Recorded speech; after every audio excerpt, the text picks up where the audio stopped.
आमच्यासोबत बैमानकी करून तुम्ही असे निर्णय काढू नका जेणेकरून त्यामध्ये आमची मौत लिहिलेली असेल. असे अनेक विषय आहेत की ज्या बाबतीत आपल्यासोबत बोलता येईल. बच्चूभाऊ, आमच्या जिल्ह्यामध्ये 4,17,000 शेतकरी आहे. हा लढा जरी जिल्ह्याचा दिसत असला तरी हे राज्याच्या दृष्टीनं वेगवेगळं वळण देणारा हा लढा आहे. 4,17,000 शेतकऱ्यामध्ये आमचे 80,000 शेतकरी पात्र होऊन नाही राहिले. आम्ही आकडेवारी पाहिली, प्रत्येक ठिकाणचा आम्ही शेतकऱ्यांचा अभ्यास केला. आमच्या शेतकऱ्यांना या ठिकाणी या शासनाने फसवलेला आहे आणि म्हणून या फसवणुकीच्या विरोधात यांनी जो काळाबद्दल हुकूम आमच्या आयुष्यासाठी लिहिलेला आहे त्याच्या विरोधात हे कर्जमुक्त झालं पाहिजे. मानसून के बाद भी पर्याप्त वर्षा न होने तथा खरीफ की बुआई के बाद से बारिश की नदारद हो जाने से जिले की कई तहसीलों के साथ ही यवतमाल तहसील में भी किसानों पर दोबारा बुआई करने की नौबत आ गई है. वर्षा की बेरुखी के कारण जिले में अनेक स्थानों पर खरीफ फसलें संकट में है. पर्याप्त वर्षा न होने से फसलों की वृद्धि नहीं हो पा रही है. जिले में रालेगांव, महागांव, मारेगांव, कलम के साथ ही अब यवतमाल तहसील में भी दोबारा बुआई का संकट निर्माण हो चुका है. जून से जुलाई माह के आरंभ तक यवतमाल तहसील में बुआई के बाद पर्याप्त बारिश नहीं हुई है. जुलाई माह के आरंभ में यवतमाल तहसील में 75% बुआई पूरी हो चुकी थी. इसके बाद बुआई कार्य जारी रहा, लेकिन बारिश न होने से बोए गए बीजों के जलने, अंकुरित पौधे को पानी न मिलने से यवतमाल शहर के आसपास के इलाकों के साथ ही तहसील के अनेक गांवों में फिलहाल 40% कृषि क्षेत्र में दोबारा बुआई का संकट मंडरा रहा है. इसका अनुमान भी बुआई के बाद बीजों पौधों को पानी न मिलने से सूखते बीज और मुरझाते नन्हे पौधों को देखकर लगाया जा सकता है. शहर के निकट डोरली परिसर में अर्चित मानिकर नामक किसान ने बताया कि मानसून तथा मृगा नक्षत्र तथा इसके पश्चात बारिश न होने से वे चिंता में हैं. उन्होंने बुआई की, लेकिन बारिश ने दगा दिया, जिससे बीज अंकुरित होने की बजाय सूख चुके हैं, जिससे उन्हें अपने खेत में दोबारा बुआई करनी पड़ी. इस बीच उन्होंने बोगस बीजों से भी आर्थिक नुकसान पहुंचाने की जानकारी दी.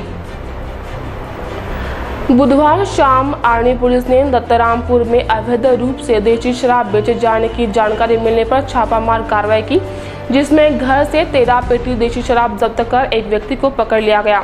साथ ही उसके खिलाफ आबकारी कानून के तहत कार्रवाई कर छोड़ दिया गया. केंद्रीय गृह राज्य मंत्री हंसराज अहीर द्वारा ली गई समीक्षा बैठक में जिला पुलिस अधीक्षक के सामने नागरिकों ने स्थानीय पुलिस प्रशासन की मदद से शहर तथा आसपास के क्षेत्रों में बड़े पैमाने पर अवैध शराब बिक्री होने की शिकायत की थी, जिसके बाद विश्राम गृह में अधिकारियों को बुलाकर शराब एवं अन्य अवैध धंधे बंद करने के दिशा निर्देश दिए की जानकारी मिली है. इसके बाद दूसरे दिन यानी बुधवार शाम करीब 6:30 बजे दत्तरामपुर में विलास धर्माजी वाकोड़े अपने घर से शराब बिक्री कर रहा है. इस आशय की जानकारी मिलने पर थानेदार नंदकिशोर पंत के मार्गदर्शन में ASI गणेश हिरुलकर, ढोले तथा अन्य कर्मियों ने वाकोड़े के घर पर छापा मारकर उसके घर से देशी शराब की 13 पेटी जब्त कर ली. इस मामले में विलास के खिलाफ आबकारी कानून 65E के तहत कार्रवाई कर उसे छोड़ दिया गया. फिलहाल एक ब्रेक रुकते हैं, जल्द ही हाजिर होंगे, बने रहे आप तक न्यूज पर. इंतजार की घड़ियां समाप्त हुई, आ गया छा गया जिसका आपको इंतजार था. जी हां, ये है जी महासेल, जिसका पता है इंदिरा गांधी मार्केट, आकाश मॉल के बाजू में यवतमाल. जो लाते हैं आपके लिए इमिटेशन ज्वेलरी सिर्फ 5 रुपए से लेकर आगे की कीमतों में. बच्चों के खिलौने, क्रॉकरी, प्लास्टिक बकेट, पानी की बोतल और घर उपयोगी हजारों वेराइटियां एक ही छत के नीचे. जी हां, ये है जी महासेल, जिसका पता है जी महासेल, इंदिरा गांधी मार्केट, आकाश मॉल के बाजू में यवतमाल. यवतमाल शहर के बीचों बीच पांढरकवड़ा रोड स्थित जिंद्रान नगर सभी सुविधाओं से परिपूर्ण जिंद्रान नगर आकर्षक और मनमोहक बंगले, सेमी बंगले, डीलक्स बंगले, जहां आपको मिलेगा आपका प्यारा घर आपके मुताबिक.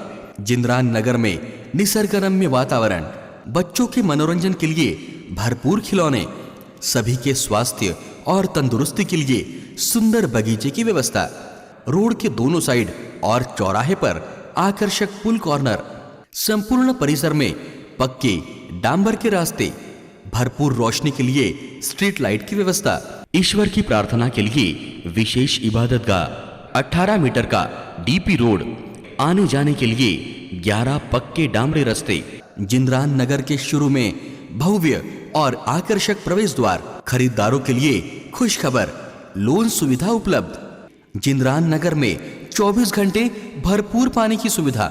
संपर्क आप तक न्यूज कार्यालय, विवेकानंद स्कूल के पास, बब्बी पहलवान चौक, यवतमाल। आप तक न्यूज में फिर से एक बार स्वागत। जिला मध्यवर्ती बैंक खरीफ की बुआई के लिए किसानों को कर्ज देने में सक्षम ही नहीं है। बताया जाता है कि अल्प भूधारक एवं अत्यल्प भूधारक किसानों की ओर 600 करोड़ का कर्ज बकाया होने के कारण बैंक की तिजोरी खाली पड़ी है। ऐसे में कर्ज के लिए आने वाले किसानों को बैंक कहां से कर्ज देगी, यह सवाल उठने लगे हैं। बैंक के अधिकारी भी इस सवाल में ही उलझे दिखाई दे रहे हैं। सरकार ने कर्ज मुक्ति की घोषणा तो की, लेकिन बैंकों का अनुदान मुहैया न करवाने जाने से यह स्थिति पैदा हो गई है।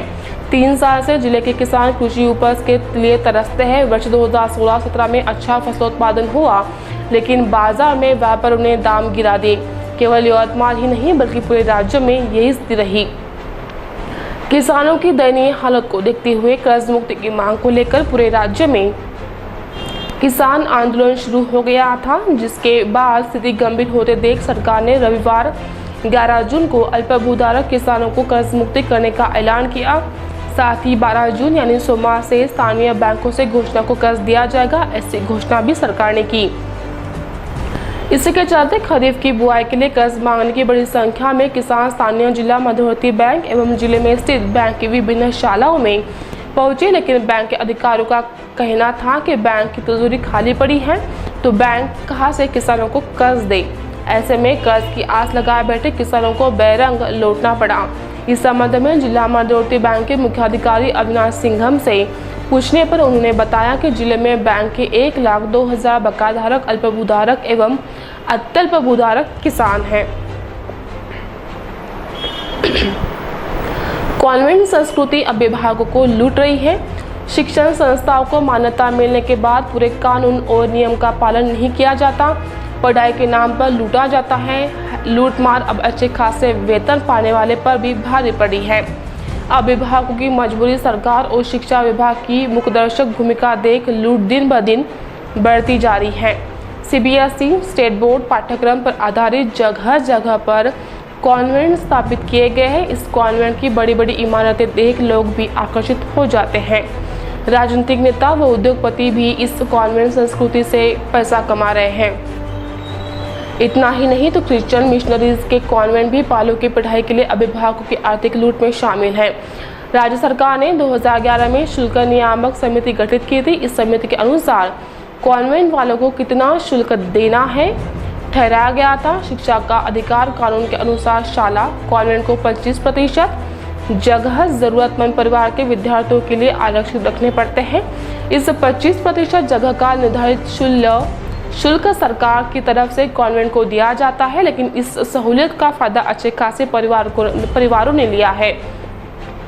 शहर के कुछ कॉन्वेंट ने पढ़ाई के साथ किताबें, स्कूल यूनिफॉर्म और आदि स्कूलों की चीजें खरीदने के लिए कुछ विशिष्ट दुकानों की सख्ती कर दी है। परिणामतः स्कूल की चीजों की कीमतों में अपने आप ही वृद्धि हो जाती है। आइए फिर से नजर आज की मुख्य खबरों पर। यवतमाल में निकाली गई किसानों की प्रतीकात्मक शव यात्रा। यवतमाल तहसील में दोबारा बुआई की नौबत। 39,000 रुपए की शराब बरामद। जिला मध्यवर्ती बैंक की तिजोरी खाली। कर्ज मुक्ति की घोषणा तो कर दी पर अनुदान का नहीं अता पता। और निजी स्कूलों में पढ़ाई के नाम पर अभिभावकों की लूट। इसके साथ ही आज के समाचार समाप्त होते हैं। फिर से हाजिर होंगे आपके अपने आप तक न्यूज पर। नमस्कार।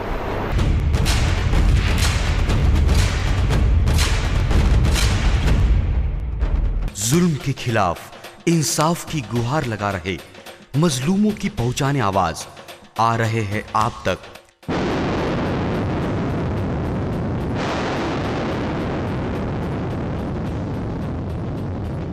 शहर की हर हरकत पर नजर है। अगर भ्रष्टाचार को उजागर करने की आप में हिम्मत है तो आ रहे हैं आप तक। हॉस्पिटल, गांव हो या जंगल,